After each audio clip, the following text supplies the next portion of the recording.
Hi, I'm Beck Lane. Oops, let's find the camera. And this is Catalyst and Company. Catalyst and Company, where we're catalysts in each other's lives as well as catalysts in our own. And hopefully we become the artists we've always wanted to be. Fingers crossed on this one. I was going to, well, first let me say, I was going to start this video off by saying thank you to Brian for helping me to get some new canvases. They're actually sitting right out there. I bought 3 because Michael is having a buy one, get 2 free, so 30% off sale on canvases, and I love their canvases. The feel of the and the texture, as well as the gesso, so it was perfect. Thank you so much for your support. And again, thank you to Dawn for her support as well to help me get paint so we can just keep going. You know, it's so hard. The life of an artist can be very difficult. And with me, it's either I'm working all the time for other people and having very little time to paint, and I'm sure you find this too, or I have, like right now, all the time in the world and no money. So I really appreciate it. I've mentioned a couple times that I walked off my last job, and it's something I haven't done since I was 21 years old, when I had been cornered by my boss, who was drunk and on cocaine. So and like many people, I've had a million really horrible workplace experiences, but for me to go, I'm not doing this anymore, and to walk out the door, it takes a lot. So now I'm at home all the time, and I have the time to paint, but I don't have the income. So I really appreciate your support. Yeah, believe me, I've been through so many bizarre experiences. If you've watched these videos, you know I haven't had great interactions with a lot of people in life, and a lot of people who have power over me in life.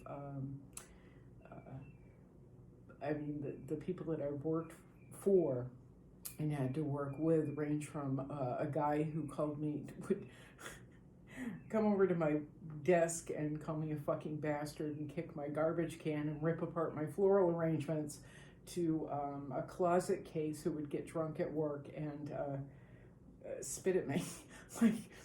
And then there were other doozies as well that involved them throwing dead animals at my house because they're crazy people.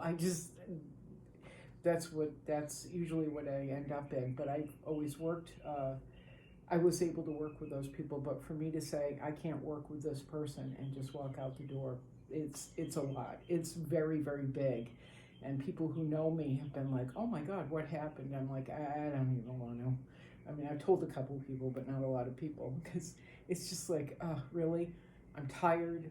I just want to be treated like a capable, competent, experienced human being, and not an idiot when I'm at my job, or be bullied or gaslighted, which is an issue, bullying and gaslighting in the workplace.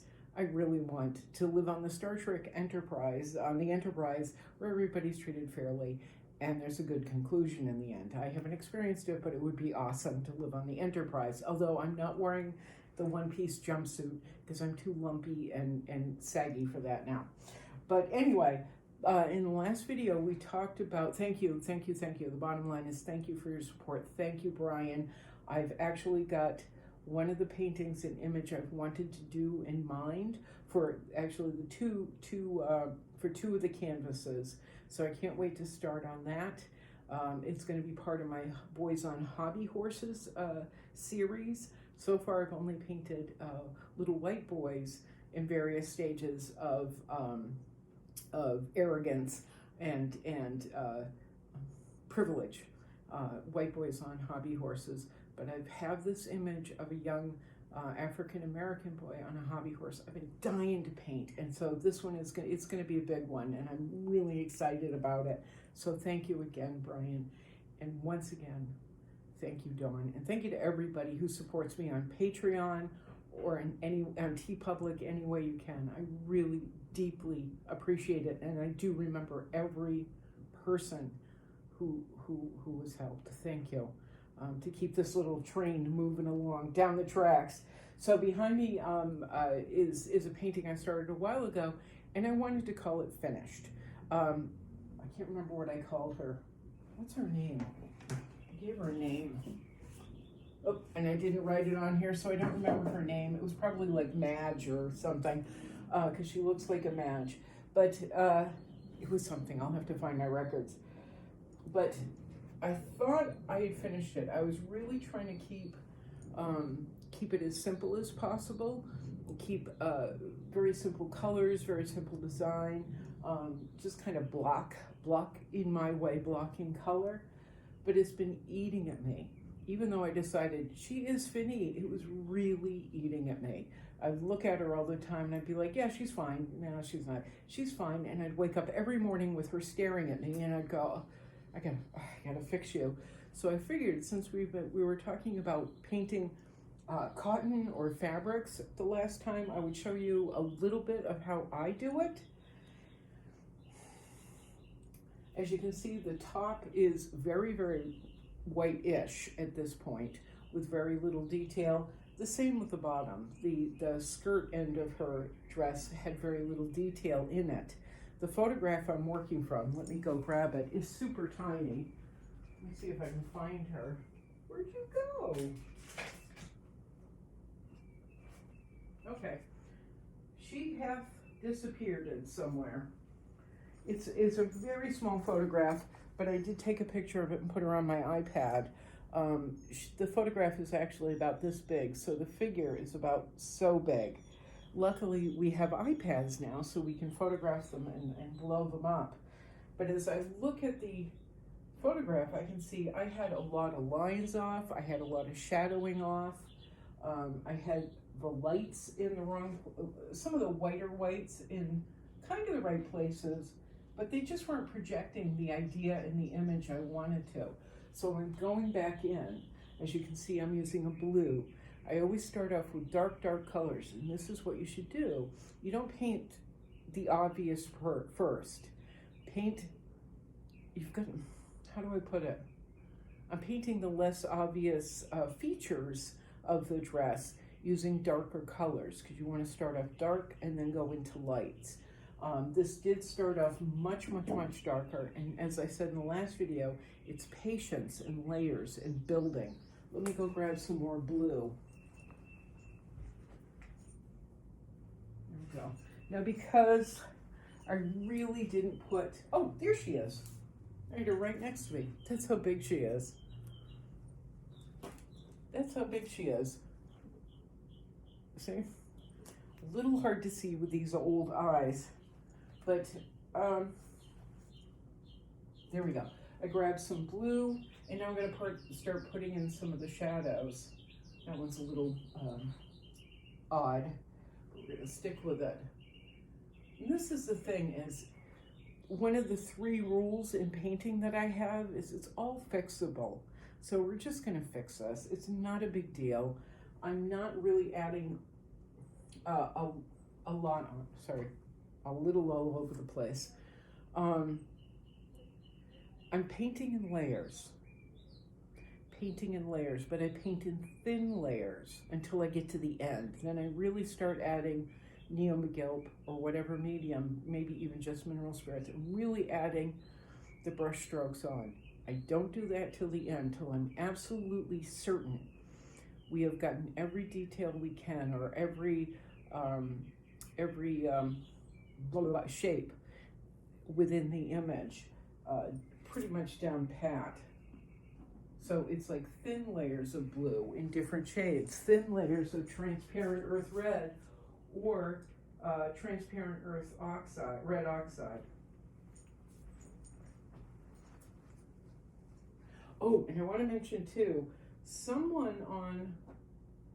got a notification that someone actually sent me a correction how to pronounce the Quinn purple color that I couldn't pronounce a couple of videos ago, Quinna something or other. I really appreciate it. It didn't show up in my comment section, it showed up in my emails, and I can promise you I will still never be able to pronounce it. Even though you broke it down for me.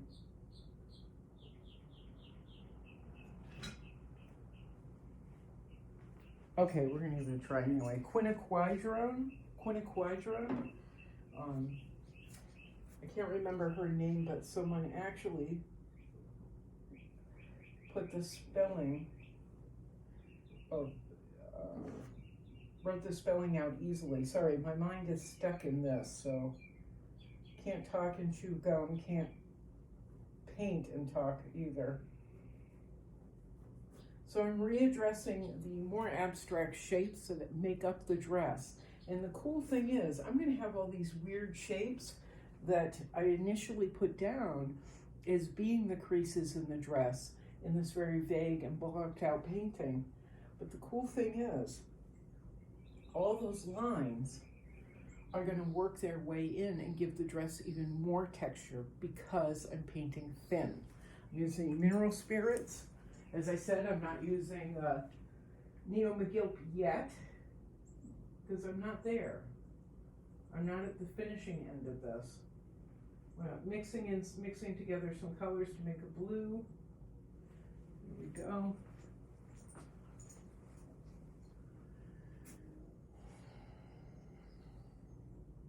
Got a real dark shadow over under here.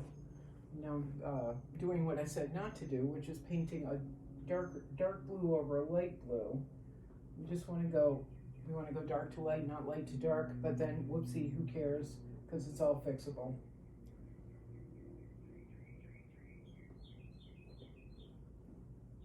So all these, as I was saying, all these little extra lines in there, they're just going to add to the texture of the dress.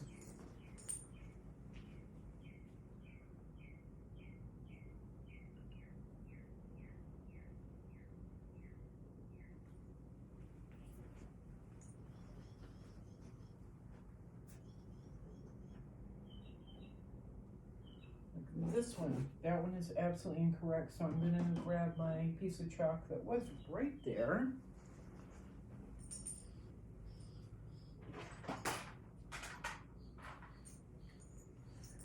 And make a note to myself.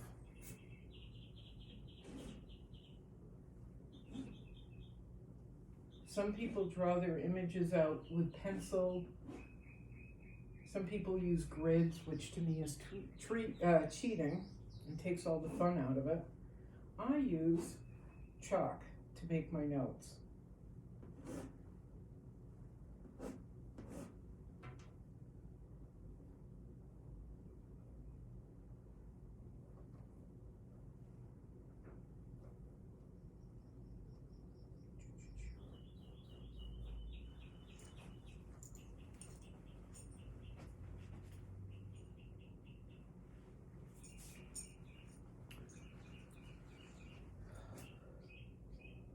So excited about the new canvases. I need new canvases to keep, not just to keep painting, but to keep thinking about the work I've done or the piece that I'm working on.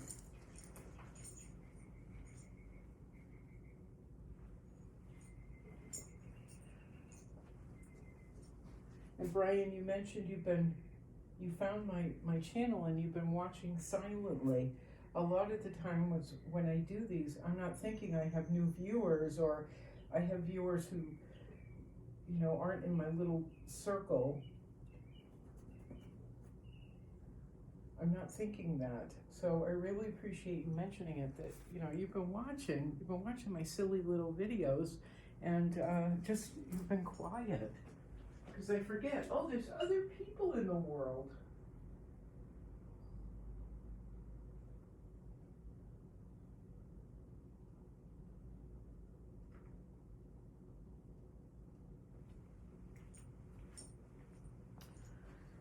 There's other people, isn't that cute? Okay, that's not dark enough.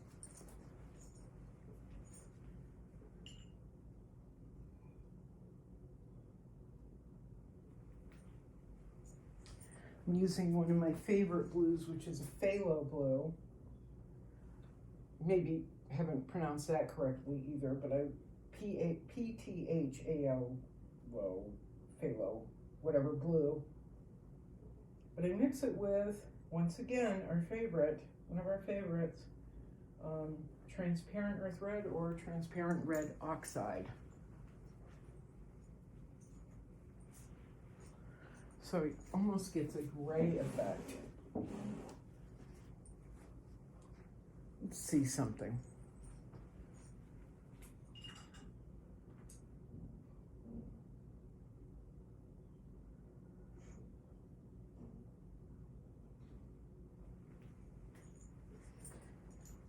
I think I'm just going to show you something really quick. So I've got this line right here, which connects up to that line, which I'll address later. What I'm going to do is just frame that line as a crease, kind of.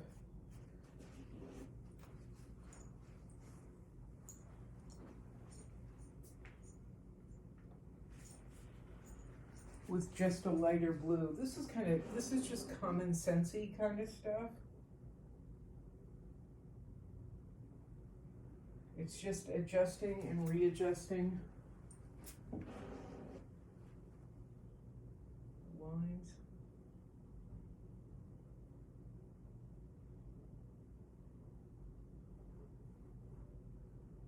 One thing I love about painting fabric is that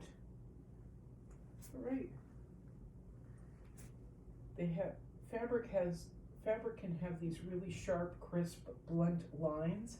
So my abstract shapes that I lay out work out perfectly in this context.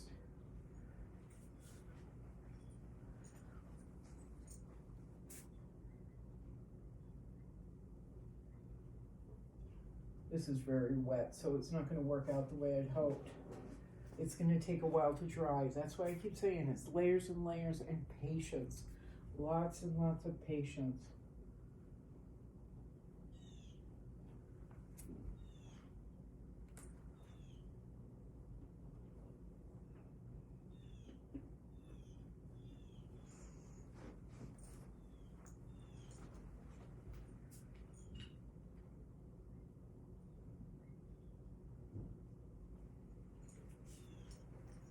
I want to give you a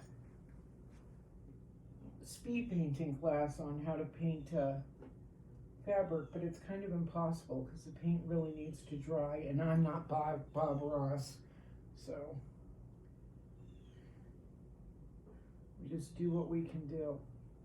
But you can see I'm just shaping and reshaping, and you can already feel, you know, I've expanded a couple of areas, but you can already feel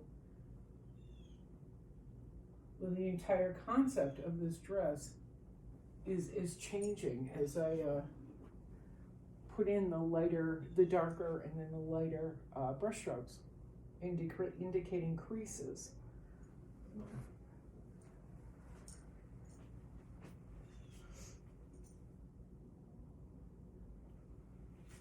Like I said, it's really common sense, and I don't want to talk down to anyone and assume that you don't know how to do this, because this is so easy. But at the same time, many people have asked me, how do you do it? How do you do it?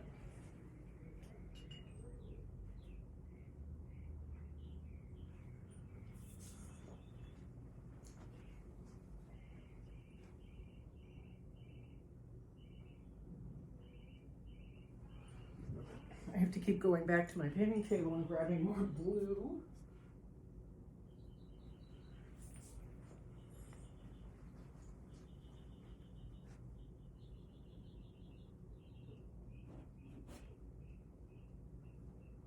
Notice how I'm not really worried about too much.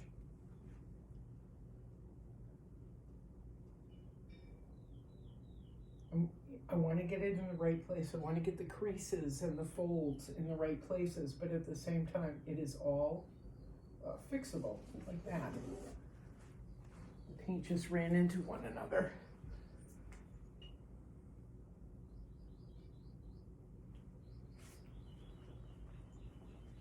It's all fixable. It doesn't really matter.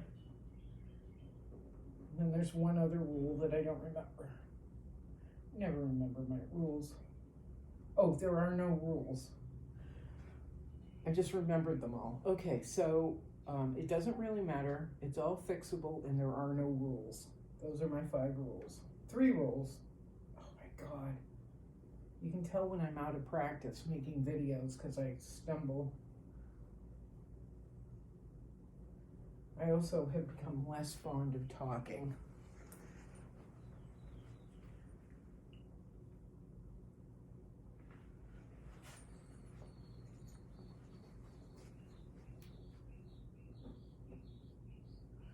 See, I just swiped that in, and it's very dark, but we'll go over it with a lighter layer. It'll be fine. I'll be fine.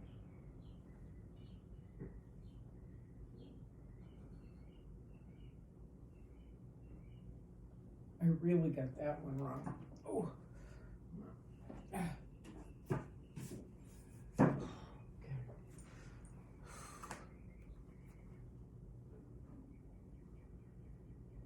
As you can see, she's not Phoebe. What's her name? I can't remember what her name is now. As you can see, she's not a particularly attractive person, but then who of us is? And I'm not interested in painting pretty.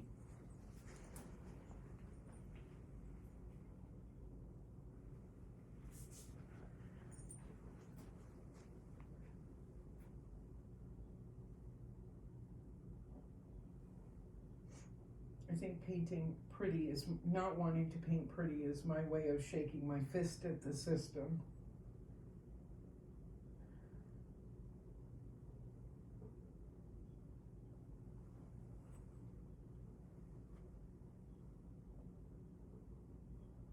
But I think also, I have a very strong opinion, as I do with everything, that painting pretty people is a crutch. It's really a crutch. You should be able to paint anyone and everyone.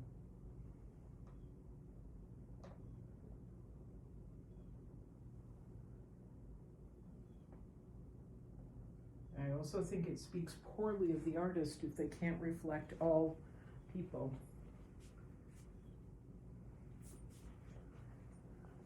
I think it's lazy. So that's my big opinion. See, I even got that sleeve wrong. I had it pointing out, but looking at it, it doesn't really point out that far. But again, it's all fixable. It's all fixable. Oh, I got her eye too low.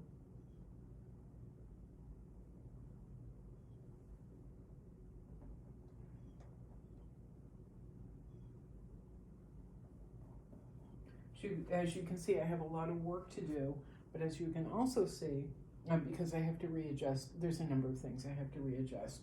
This eye is too low. This one is too far out. She has a phenomenally large beak like me.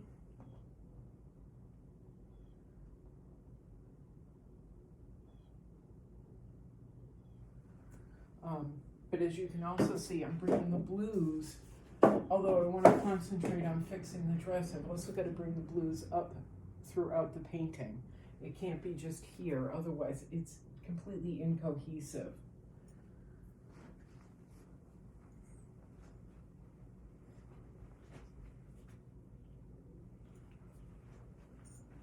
Actually, she's feeling a lot better already.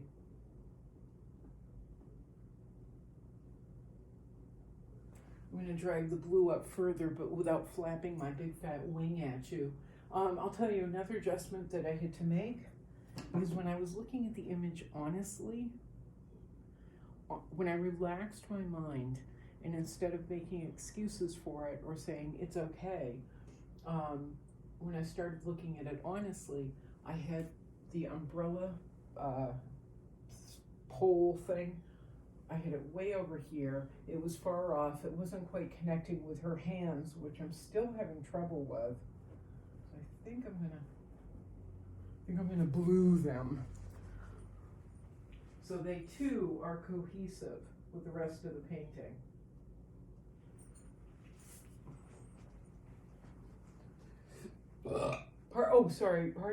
Pardon me. I usually do that when I'm alone and I forget. There could be people. So again, even up in the hands and in the face, everywhere, it's just, for me, it's just abstract lines, sharp lines, crisp lines, sort of crisp with my little filbert, my new little filberts.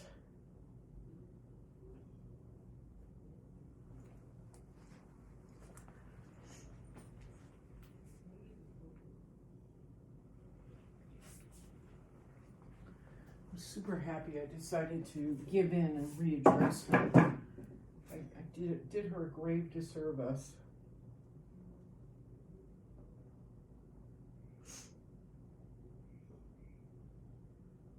By not keeping the image true.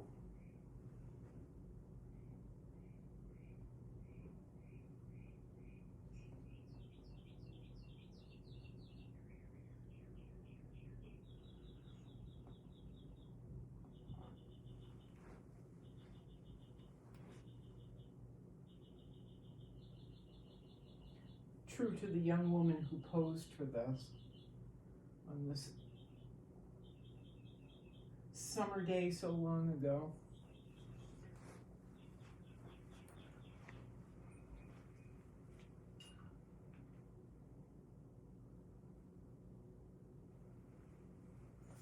Okay, let me see this. Might be too bright.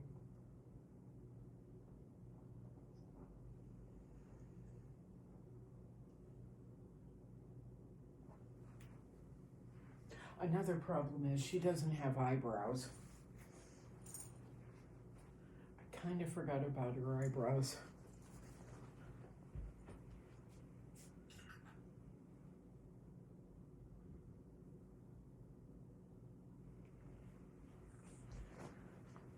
So we're just going to brush that in lightly. Why does she look so scary?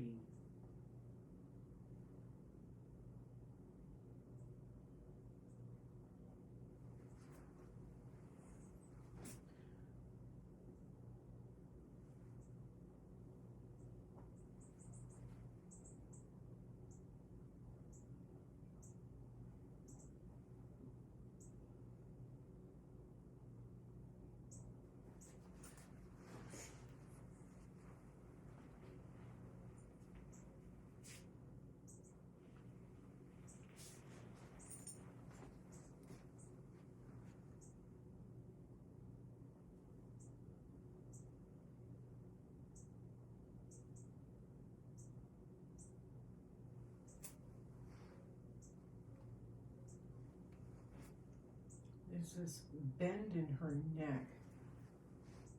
It's been irritating me.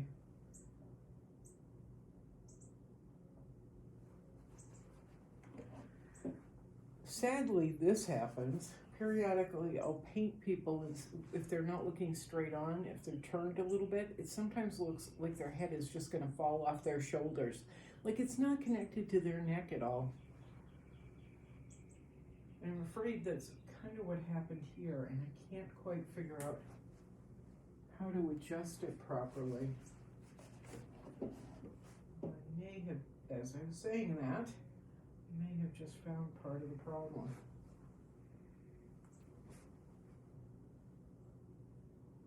Maybe not.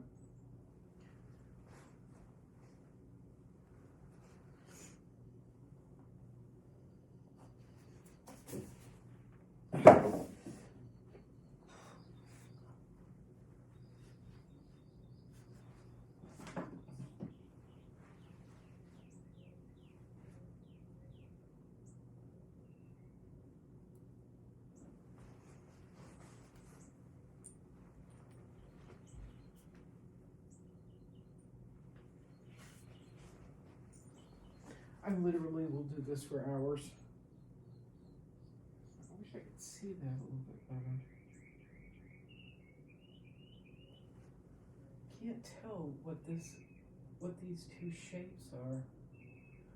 Whether it's a long ribbon. I'm just now seeing there may be something. This may be connected like that. It's hard to see. But then again, we're working from this. We're working from this.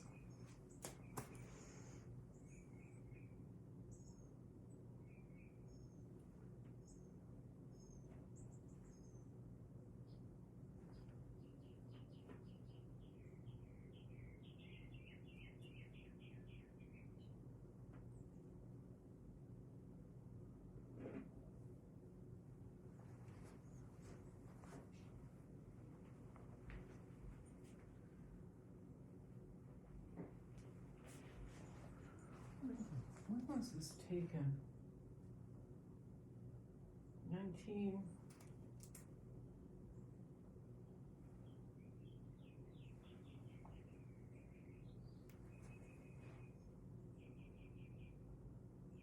Boy, I can't read that. I think it's 1937 or 1927.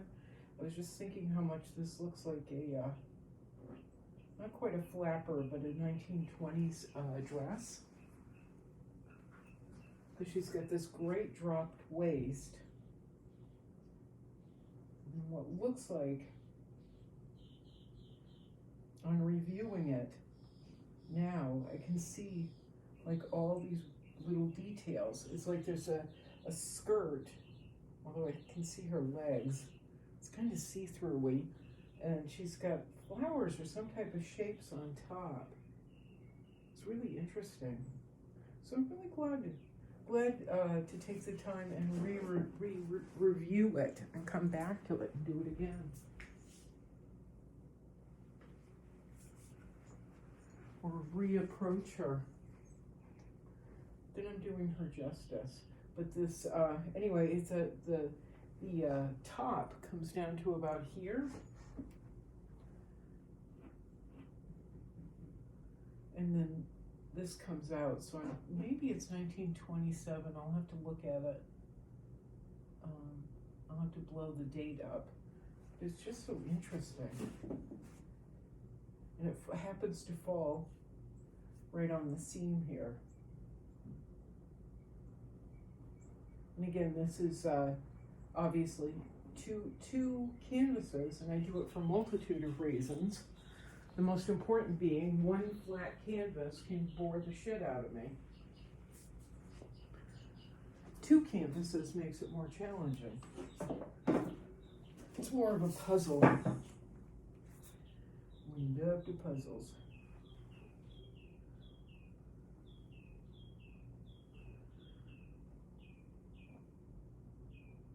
But another reason is it's less expensive to ship, it's easier to package, blah bitty blah.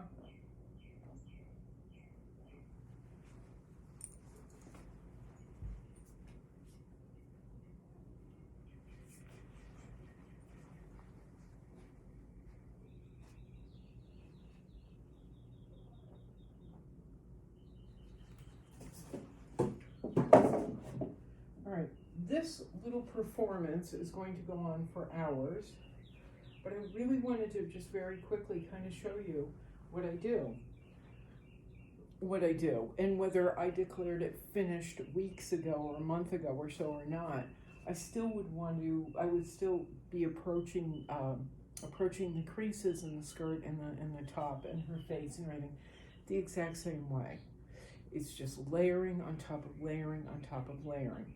Starting off with I start off with the darkest blues mixed with transparent earth red or transparent red oxide, a little bit of titanium buff sometimes, and then I just start lightening everything. Periodically, I'll just go in with either the earth red or red oxide, thin it down and put it in as well.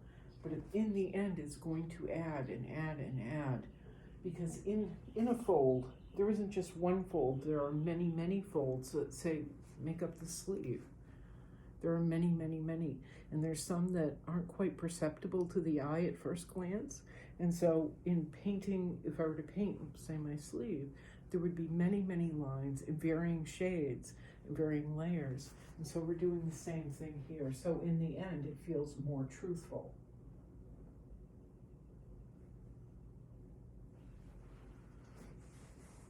That looks like I'm pointing to her vagina. Which apparently her little skirt was, sort of.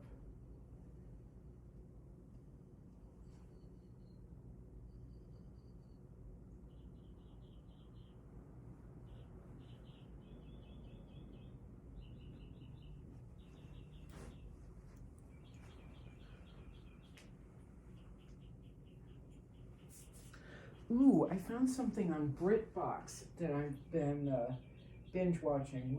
When I paint, I have a podcast on, I have radio on, but I also sometimes binge watch stuff. And I started binge watching 24 Hours in Police Custody on BritBox. It's available through Amazon. It's awesome.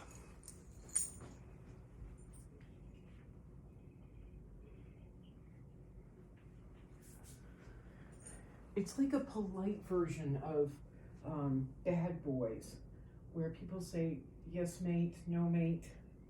Please step out of the car, mate. Please put your hands behind your back, mate. And then they offer you tea or coffee.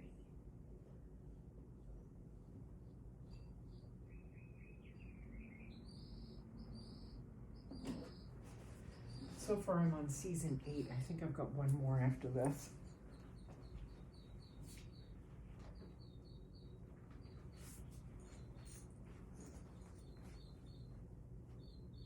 If you get a chance, it's really good. It's just like with anything I listen to while I'm painting, it's the same speech pattern, it's the same rhythm. So it keeps my mind occupied.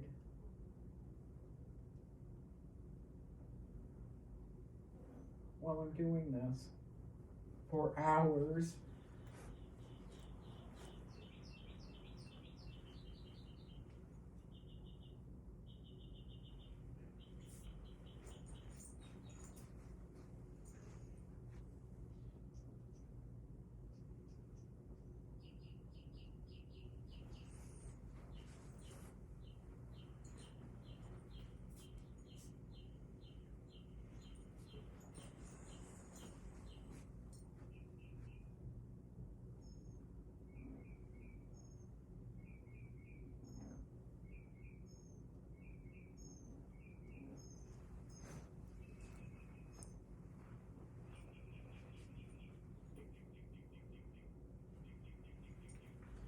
So you can kind of get an indication of where I'm headed.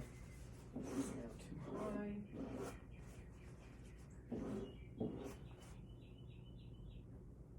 Where's that piece of chalk? Now what I do?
All right, so I'm going to be doing this for hours, and we've now been at this for almost 40 minutes, and I apologize. But it's just going to take a while. It's just literally just layers and layers and patience and staying calm and not jumping to, I'm going to throw paint on the canvas. Because really when you're painting anything, it's not about what you're adding, it's kind of what you're not adding and what you're subtracting. It's going to give the most impact. It's not that I've put in, this dark blue and globbed it on to make that crease. What's going to make the impression of the crease in the end is the divot. In the absolute end is going to be the divot that is there. Because this is very close to the canvas surface, as you can hear with my fingernail. when we get to do the crease, as we add more layers to showing the outside of the crease, the lines of the crease, the peak of the crease, there's going to be more and more layers added, more and more paint added. But what your mind isn't really seeing, and what we're not taught to actually understand, is there will be a peak of white or a peak of light blue, whatever I use, and then this valley of flat blue paint. So there's actually not only a visual distance using color and tone, but there's also a physical distance that is almost incomprehensible, but it makes all the difference in the world. So again, it's not about adding more paint. This is going to be super dark blue. This is going to be super dark earth red.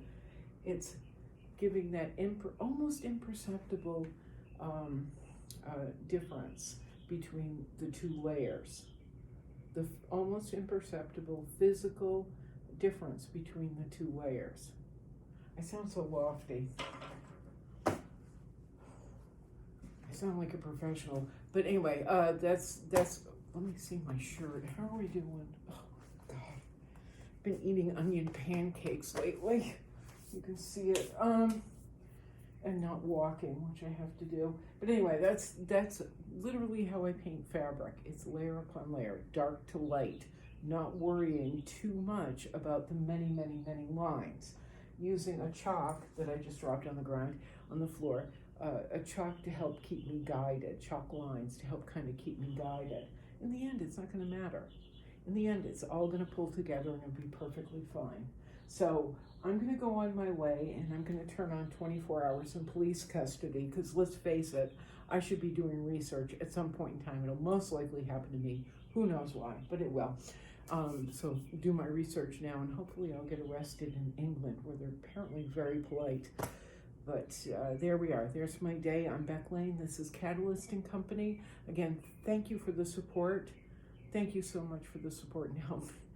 Just keep painting, because otherwise I'm lost in life. I'm completely lost.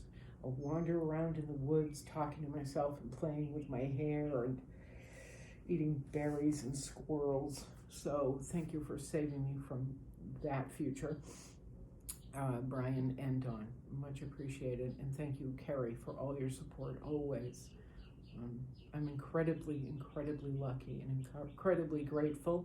And thank you again to the person who told me how to spell that, how to pronounce this paint, quinacridone. I hope I'm close. I don't remember your name, and it didn't really show up in the comment section. So there we go, just in my emails. Blah, blah, blah, blah, blah. I'm Beck Lane. This is Catalyst and Company. Catalyst and Company, where we become the artists we always wanted to be, and we're catalysts in each other's lives and our own, and da-de-da. And if you'd like to help support Catalyst and Company, all the links are down below, including links to Michael's, Amazon, Cash App, PayPal, TeePublic, and Patreon, where you can supply monthly support for as low as $5 a month, and you get a gift after a 3-month period, which is awesome. And support there starts at $5 a month. And Patreon supporters have helped me to pay for my iPad. They've helped me to buy art supplies this month, especially at the beginning of this month. But thank you so much to everyone. All right, I'm Beck Lane, Catalyst and Company, blah, blah, blah. And I think I just filmed this on the wrong angle. I think the camera's supposed to be, oh, never mind. I give up. I'm Beck Lane. Ciao. I probably should have more coffee or a nap or something, but regardless. Ciao, ciao. Ready, Carrie? Here we go. Meow, meow, meow, meow. Boink.